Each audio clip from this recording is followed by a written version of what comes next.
Hello guys, welcome to my mini blog. সবাই কেমন আছো? আশা করি সবাই ভালো আছো। আর আমার চ্যানেলে সাবস্ক্রাইব করে দিও আরও নিত্য নতুন ভিডিও পাওয়ার জন্য। তো দেখতেই থাকো আমার বাচ্চাটা কি করতে চলেছে।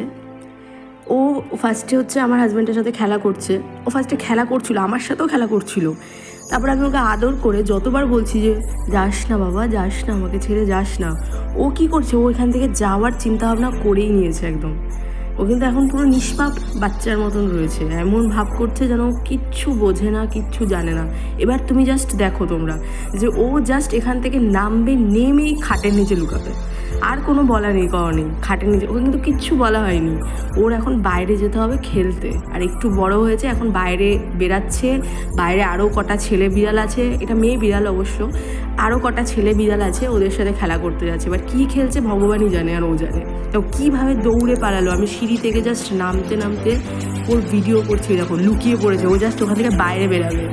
তো যাই হোক, এটা করতে করতে দেখলাম বাবা বাজার থেকে আসলো। আসার পর বাবা একটা তাল নিয়ে আসলো, বড় সাইজের। এটা হচ্ছে এখন হচ্ছে শ্রাবণ মাস, এখন শ্রাবণ মাসে নাকি তালের বড়া খেতেই হয় মা বলে। তো মা দেখলাম রান্নাবান্না করছে, তা মাকে বললাম যে দাও আমি একটু হেল্প করে দিই। মায়ের সাথে সাথে আমিও একটু সবজিগুলো ভাবলাম ধুয়ে দিয়েছিলাম।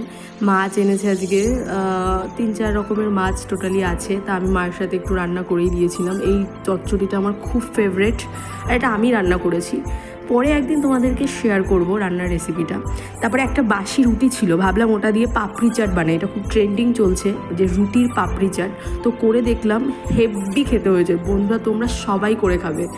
আমি একটু টমেটো সস দিয়েছি, চাট মশলা দিয়েছি, আর হচ্ছে একটু বিট নুন, পেঁয়াজ, টমেটো, শসা এরকম স্লাইডভাবে কেটে দিলে হেভি লাগবে খেতে। তোমরা অবশ্যই এটাকে বাড়িতে ট্রাই করে খেও বাসি রুটি থাকলে।